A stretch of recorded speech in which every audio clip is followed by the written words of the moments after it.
Hello guys, welcome back to my YouTube channel. അപ്പോൾ കുറേ ദിവസമായിട്ട് ഫ്രൈഡ് ചിക്കൻ കഴിക്കണമെന്ന് ആഗ്രഹിച്ചിരിക്കുന്നു. അപ്പോൾ വീട്ടിൽ തന്നെ ഉണ്ടാക്കാമെന്ന് വിചാരിച്ചു. അതിനായിട്ട് നമ്മൾ ചിക്കൻ മേടിച്ചുകൊണ്ട് വന്നു. ഞാൻ എങ്ങനെ ഉണ്ടാക്കിയെന്നുള്ളത് കാണിച്ചു തരാവേ. ചിക്കനിൽ നമ്മളെ സാധാരണ ചിക്കൻ ഫ്രൈ ചെയ്യുന്ന മസാലപ്പൊടികളില്ലേ, മുളക് പൊടി, മഞ്ഞൾപ്പൊടി, മല്ലിപ്പൊടി, കുരുമുളക് പൊടി, ജിഞ്ചർ ഗാർലിക് പേസ്റ്റ്, അങ്ങനെയുള്ള അല്ലറ ചില്ലറ ഞാൻ എന്തായാലും ഇവിടെ കൊടുത്തേക്കാവേ.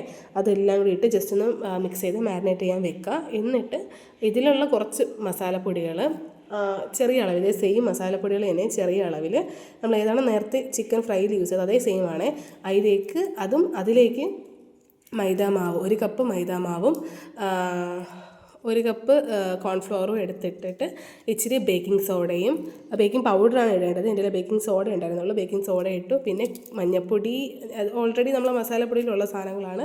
അപ്പോൾ അതും കൂടി ഇട്ട് ഇച്ചിരി നമ്മൾ തണുത്ത പാലില്ലേ, അതിലേക്ക് തണുത്ത പാലും കൂടി ഇട്ട് നന്നായിട്ട് മിക്സ് ചെയ്യണം കേട്ടോ. നന്നായിട്ട് മിക്സ് ചെയ്ത് നമ്മൾ ഈ മാവില്ലേ, ദോശമാവൊക്കെ പോലുള്ള നല്ല അത്യാവശ്യം കട്ടിയുള്ള, ഇച്ചിരി കട്ടിയൊക്കെ ഉള്ള, ഒരുപാട് വെള്ളം പോലെ ആവരുത്, ഒരുപാട് കട്ടിയാവരുത്.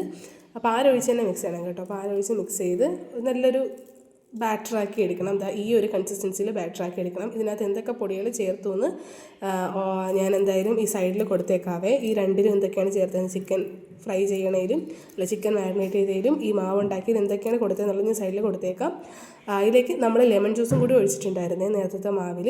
പിന്നെ ഇത് വേറൊരു കോട്ടിങ്ങിന് വേണ്ടിയിട്ടുള്ളതാണ്. അതിലേക്ക് നമ്മൾ മൈദാമാവാണ് കൂടുതൽ എടുക്കേണ്ടത്. 1 കപ്പ് മൈദാമാവ്, ആവശ്യത്തിന് മൈദാമാവ്, നമ്മൾ ഇതാക്കി എടുക്കാനുള്ള മൈദാമാവ്, ഇച്ചിരി കോൺഫ്ലവറും കൂടി ഇട്ട് ബേക്കിംഗ് സോഡയും കൂടി മാത്രം ഇട്ട് മിക്സ് ചെയ്തെടുക്കുക.